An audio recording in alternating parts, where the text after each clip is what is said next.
프리미어리그 6라운드 토트넘 풀럼과의 경기가 토트넘 홈구장에서 펼쳐졌습니다.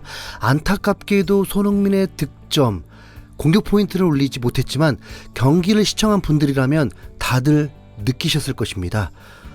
정말 재미있었습니다. 토트넘은 2대1로 승리하면서 4승 2무를 기록하면서 무패를 이어가게 되었습니다. 콘테 감독이 가장 원하는 경기력이었을 것입니다. 토트넘의 전투력 자체가 매우 강해진 경기였습니다. 새로운 선수 영입이 있었던 것도 아닌데 갑자기 어떻게 사우스햄튼전 비슷한 경기력이 나왔을까? 콘테 감독은 경기 전 인터뷰에서 가장 강한 선발 라인업으로 풀럼을 상대할 거라고 선전포고했었습니다. 영국 익스프레스 등 몇몇 매체들이 손흥민의 선발 제외를 예상했는데 그럴 리가 있나요? 콘테 감독이 가장 믿을 수 있는 선수들이라고 했는데 요리스를 필두로 도대체 포스터는 언제 활용하는 거죠? 다이어는 여전히 중앙에서 자리 잡았고 로메로가 드디어 돌아왔습니다. 그리고 데이비스 대신 바르셀로나산 랑글레가 선발 명단에 오르게 되었습니다. 윙백도 변화가 있었습니다. 페리시치 대신 세세뇽이 출전하게 되었습니다. 중원은 콘테 감독이 대놓고 언급한 것처럼 호이베르, 벤탄쿠르가 출전하게 되었고 공격 라인이 바뀌게 되었습니다. 히샬리송이 첫 리그 선발에 오르게 되면서 손흥민, 케인 그리고 히샬리송 조합이 만들어졌습니다. 가장 중요한 관전 포인트는 손흥민이 과연 좋은 경기력을 보여줄 것인가, 히샬리송과의 호흡이 어떨지의 여부였고 세세뇽이 출전하면서 괜히 마음이 편안했습니다. 페리시치가 분명 세세뇽보다 레벨이 높은 선수인 건 맞는데 손흥민과 호흡이 맞으려면 꽤 시간이 많이 걸릴 듯하고 더 나아가서 스스로 해결하려는 성향이 강한 페리시치이기 때문에 손흥민에게 좋은 영향을 준다고 느껴지지 않았기 때문입니다. 그리고 바르셀로나에서 폼을 잃어버린 랑글레가 문제가 되진 않을지도 관전 포인트였습니다. 경기는 토트넘이 2골밖에 나오지 않았지만 23번의 슈팅이 나올 정도로 매우 공격적이었고 유효 슈팅도 14번이나 기록했습니다. 코너킥도 10번이 넘었습니다. 그럼 재미있을 수밖에 없죠. 이전과 다르게 손흥민을 통한 손흥민에 의한 패스 플레이도 만들어지면서 손흥민은 최소한 사우스햄튼전 평점 8점 같은 경기력을 보여줬습니다. 패스 성공률이 무려 97%에 달했습니다. 우선 세세뇽은 손흥민을 의지하듯 볼을 전달해 줍니다. 그리고 히샬리송이 빠르면서도 겁나게 열심히 뛰다 보니 양쪽 측면 자체가 빠르니까 케인이 못 쫓아갈 정도입니다. 그래서 풀럼의 수비는 매우 고전할 수밖에 없었습니다. 전반 6분에 케인의 능력을 보여주는 슈팅으로 풀럼을 긴장케 해주었고 전반 9분 만에 손케 뒤에 합작골이 나오면서 시작이 좋았는데 아쉽게도 옵사이드였습니다. 전반 21분에는 히샬리송과 손흥민의 위치가 바뀌면서 좋은 호흡을 보여주었고 박스 안에서 히샬리송이 손흥민에게 연결해 주었는데 상대 수비에 막히게 되었습니다. 공격에서 매우 유기적으로 플레이가 되니까 좋더라고요. 그리고 손흥민의 득점이 나오기 직전 골대를 맞춰버리면서 아쉬움을 삼키게 되었습니다. 손흥민의 순간 침투에 케인이 보지도 않고 볼을 띄워주면서 결정적인 찬스가 왔는데 그게 골대에 맞네요. 이번 시즌은 정말 뭔가 단단히 꼬이고 있긴 합니다.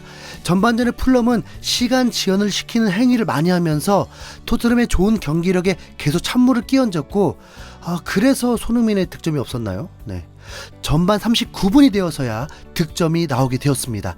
호이베르가 공격에도 적극 가담하면서 박스 안에서 히샬리송의 패스를 이어받아 반박자 빠른 슈팅으로 득점에 성공하게 되었습니다. 이게 호이베르의 실력이라면 인정. 호이베르는 지난 시즌과 다르게 올 시즌 6경기에서 2골을 넣으면서 토트넘의 득점력을 분산시켜 주었습니다. 전반전이 1대0으로 마치게 되었지만 솔직히 불안함이 조금 있었습니다. 후반 20분 안에 손흥민의 골을 볼 수 있을까? 주중 챔스 경기도 앞두고 있기 때문에 교체가 될 거라는 건 확실하고 언제 교체가 될 것인지가 중요했던 상황이었습니다. 손흥민은 득점이 없자 이제 분노의 질주를 선보입니다. 푸스카스상을 받은 번리전 때보다 더 뒤에서부터 드리블을 시작했고 40여 미터를 단독 질주했는데 백태클이 나오고 말았습니다. 여기서 손흥민은 센스까지 발휘하면서 볼을 손으로 킵하려다가 말았고 계속 공격이 이어졌습니다. 수비수가 2명밖에 안 되는 상황. 그런데 그 상황에서 주심은 휘슬을 불면서 손흥민에게 백태클을 가한 선수에게 옐로 카드를 줘버렸습니다. 보통 이럴 경우에는 어드밴티지를 주고 후에 경고를 주는데 우리 선수들도 강력하게 항의를 하게 되었습니다. 손흥민은 확실히 부진했다기보다 선수들과의 호흡 문제 때문에 그렇게 보인 듯 했습니다. 세세종은 손흥민을 의지하듯 플레이를 하고 히샬리송은 클루세스키보다 활동 반경이 더 넓으면서 손흥민과 좌우로 번갈아가며 서로 유기적인 호흡을 보여줬습니다. 문제는 손흥민의 골이 나오지 않는다는 거죠. 후반 62분에 강한 전방 압박 상황에서 볼을 빼앗았고 손흥민에게 기회가 오면서 반박자 빠른 슈팅을 가져갔는데 블로킹이 된 슈팅도 골대를 향했는데 그마저 절친 레노 골키퍼가 막아내버렸습니다. 손흥민은 그제야 웃었습니다. 그냥 웃는 게 아니었겠죠. 후반전도 공격력에서 압도를 하고 있는데 이상한 건 딱 하나, 1대0이었다는 것입니다. 지난 후반기 시즌 같을 때면 이미 3대0은 되어야 하는데 74분에 두 번째 득점이 나오게 됩니다. 손흥민이 좌측에서 케인에게 연결하는 볼이 굴절되었고 혼전 상황이 일어나면서 골대 앞에 있던 케인이 득점을 하게 되었습니다. 우선 토트넘이 승리를 해야 하는 것도 중요했으니까 매우 다행인 상황이었습니다. 거기다 이어서 케인이 먼저 교체가 되면서 손흥민이 남아있으니 여전히 기회가 있다 생각했는데 후반 81분 손흥민과 히샬리송의 환상적인 콤비 플레이가 나왔습니다.